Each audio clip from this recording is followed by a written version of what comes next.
Emlak piyasası yaklaşık geçen seneden beri bir durgunluk mevcut. Emlak piyasasının en hareketli olacağı dönemdeyiz ama maalesef şu an ülke genelinde, tabi Batman'ımızda da konut fiyatlarındaki artışta düşüş yaşandı ama bu piyasaya iyi bir etki etmedi. Şu an piyasanın daha iyiye gitmesini bekliyoruz.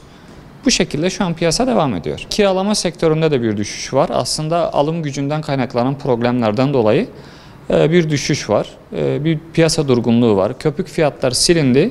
İlerisi için bir fırsat olur mu olmaz mı şu an bilmiyoruz. Yani bu durum ülkenin durumuna göre devam eder büyük ihtimal. Bir canlı piyasanın geleceğini şu an düşünüyoruz. Duruma göre fırsat bir konumda şu an fiyatlar. Ev almak isteyenler için doğru ekspertizlerle doğru fiyatlarda şu an bir fırsat dönemdeyiz. Konut, tarla, arsa, taşınmaz, gayrimenkul temin edilebilir. 2024 yılı emlak piyasası için artık geçmiş yıllara nazaran farklı bir yıl olmaya başladı. 2024'te alıcı piyasası dediğimiz piyasa daha ön planda geçti. Şöyle izah edeyim. Yani piyasa evet bir daralma var, bir durgunluk var.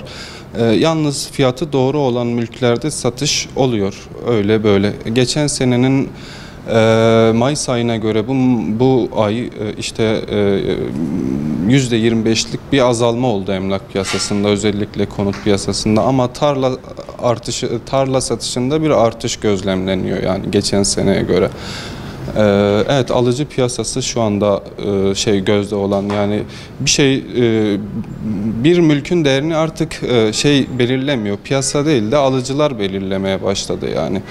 O yüzden evet bir daralma var ama bu daralma değil yani şeye göre alıcı piyasasında daha hareketli yani. Geçen senenin bu ayında 850-900 bandında bir Batman için konuşuyorum. Batman ilinde 900'e yakın bir aynı ay içerisinde 900'e yakın bir konut satışı mevcutken bu ay 700'lerde yani aylık bazında böyle bir durum mevcut yani. Fiyatlar son 6 aydır biraz daha düştü demeyeyim de duruldu diyebiliriz yani. Fiyatlarda biraz daha sabit, bir de daralma olduğu için de tabii satan kişiler biraz daha fiyatı indirmek, düşürmek zorunda kalıyor yani. Yani herkes piyasa bu durumu faize bağlıyor biraz. Bankalardaki konut kredilerin açılmasına bağlıyor biraz da. Eğer bu durumlar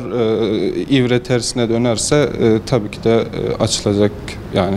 Değişecek yani, artacak. Ama temel ihtiyaçlarda bunu gözlemliyorum. Yani insanlar barınma hakkı temel bir haktır.